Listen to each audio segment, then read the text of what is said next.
vamos a estar revisando distintas cosas que están pasando en Chile, también en el mundo. Una fuerte explosión en un edificio en Madrid, por ejemplo, son algunas de las noticias internacionales, pero que van a estar completamente en segunda línea por los ojos que se ponen a la transmisión de mando, al cambio de mando, el traspaso de mando en Estados Unidos, que por primera vez en la historia de ese país se va a hacer de la forma en la que la estamos viendo, sin la participación del presidente saliente. O sea, imagínense acá, o sea, nosotros ni en los peores momentos de crisis que hemos vivido en política, que recordemos en democracia, o terminando la democracia, podemos imaginar los niveles de tensión que signifique que un presidente no le entregue el mando al otro. O sea, el dictador incluso llegó a entregarle el... dicen que se quedó con la piocha, sí, pero llegó a entregarle al menos la banda presidencial al presidente Elwin. Y lo digo porque lo que está en juego no es solamente un ejercicio simbólico, no es solamente, pero no quiso ir, ¿cuál es la importancia? No quiere ir.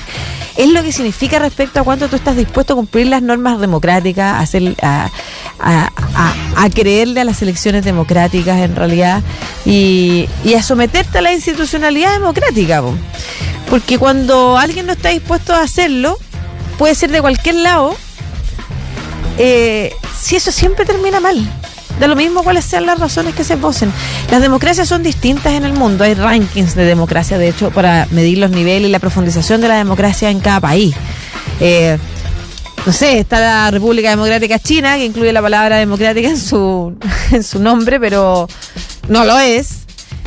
Pero dentro de las reales democracias que conocemos en el mundo, no donde hay usurpación del poder, no donde hay dictaduras o tiranías, también hay niveles de profundidad distintos. Nosotros tenemos una centralizada, por ejemplo, tenemos una poco participativa, tenemos una que por supuesto tiene que mejorar además, donde los canales en los espacios de comunicación pública entre los ciudadanos y los actores que están en las tomas de decisiones sean más fluidos, para que efectivamente las demandas ciudadanas sean canalizadas y respondidas y nadie se haga el loco. Y por eso necesitamos profundizar en una democracia, además de paritaria, más participativa, que incluya mecanismos de democracia directa, pero que no solo incluya mecanismos de democracia directa, porque eso es importante decirlo también, el espacio deliberativo y la idea de la representatividad que puede estar en revisión son espacios que son necesarios para darle efectivamente gobernabilidad, poder llevar a cabo políticas públicas que tengan durabilidad en el tiempo también. Esas son cosas que podemos conversar y como van a ser parte del debate constitucional, vamos a estar ahí revisando más detalles de por qué es necesario avanzar en aspectos de democracia directa, por qué necesitamos también profundizar la democracia representativa y por qué es importante la democracia. Nosotros tenemos una democracia frágil en este momento, además en el marco de un Estado también débil, ausente, poco protector. Eso tiene que cambiar. Pero la democracia es una manera de entender la política y de gobernar que permite controlar a esos poderes fuertes que quieren pasar por encima de todo. Por eso digo que en nuestro país la democracia es frágil, porque eso sigue pasando. En el mundo entero siguen habiendo abusos de las clases dominantes, siguen habiendo abusos de quienes quieren imponer su visión por la fuerza, siguen habiendo abusos, por ejemplo, y resurgen nuevos movimientos que quieren desconocer los derechos que tenemos todos y todas y en los que las sociedades han ido avanzando, ¿no es cierto? Avanzar en derechos es un proceso lento en las distintas sociedades. En Occidente ha sido lento, como alguna vez lo dijo Obama, y es de avances y retrocesos, pero vamos en una línea avanzando en esos derechos que hoy nos tienen a nosotros también discutiendo a nivel global también los derechos de la naturaleza, los derechos a un buen vivir, ¿no es cierto? Los derechos de las disidencias sexuales, los derechos de los espacios que hay que darle a los pueblos y las distintas naciones que habitan en un territorio. Es lento porque tiene que ser consensuado, tiene que ser además articulando mayorías que nos permitan hacer que esos derechos avancen y que no puedan retroceder. Eso es súper importante. Pero por supuesto que puede ser mucho más rápido lo que hemos tenido y lo que hemos visto en nuestro país cuando esta democracia frágil dejó de oír a sus ciudadanos. Aún así, insisto, la democracia nos permite protegernos de quienes quieren imponerse por la fuerza y de quienes quieren pasar a llevar la conversación, el diálogo, la deliberación y por supuesto imponer una mirada sin considerar a las minorías, que es una diferencia también de las democracias, ¿no es cierto? La democracia del gobierno de las mayorías, pero escuchando a las minorías, también incorporándolas.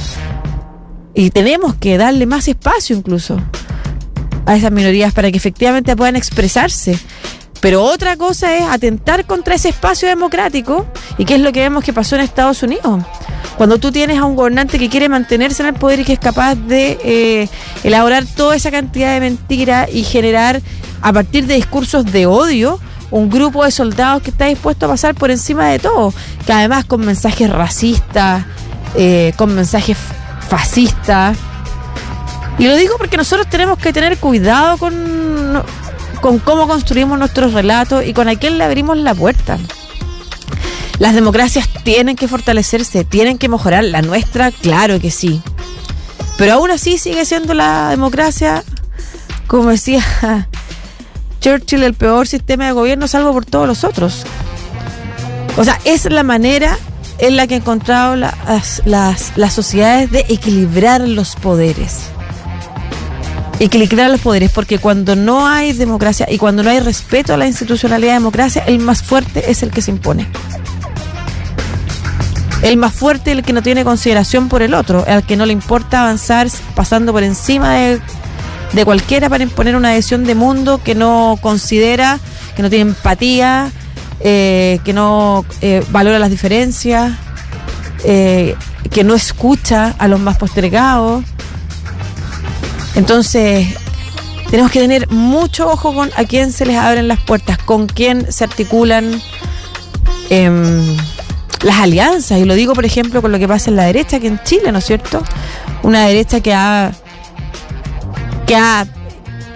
elaborado discursos que los comprometen a avanzar en una dirección en la que haya más Estado, por ejemplo, cuando la INSA se autocalifica de socialdemócrata, poco creíble, por supuesto, sobre todo cuando no está dispuesto a avanzar en derechos civiles o derechos individuales que las sociedades desarrolladas, las desarrolladas sociales demócratas hace rato que tienen incorporado, han avanzado en ello. Pero además de esa derecha está esa ultraderecha a la que hoy se le está abriendo las puertas de nuevo. Pero ojo, porque los totalitarismos, los mensajes nacionalistas, los populismos pueden venir de cualquier lado, y las ganas de pasar por encima de la democracia no tienen color político. Los totalitarismos en el mundo no tienen color político. Hemos visto usurpadores de poder de distintos colores, entonces tenemos que estar atentos y atentas. Porque qué triste que una ciudad esté entera militarizada hoy en día cuando hay un traspaso de poder, que debiera ser algo que se da en estabilidad, en paz. Qué triste. Por supuesto, surgirán las voces que digan, ya, pero Estados Unidos también ha hecho lo mismo en otros países. Claro que sí, y es condenable, totalmente. Pero no es hacia allá donde queremos avanzar. Queremos avanzar hacia sociedades respetuosas de la diferencia, respetuosas de la estabilidad política, respetuosas de la democracia, respetuosas de los derechos. Sociedades con democracias más fuertes.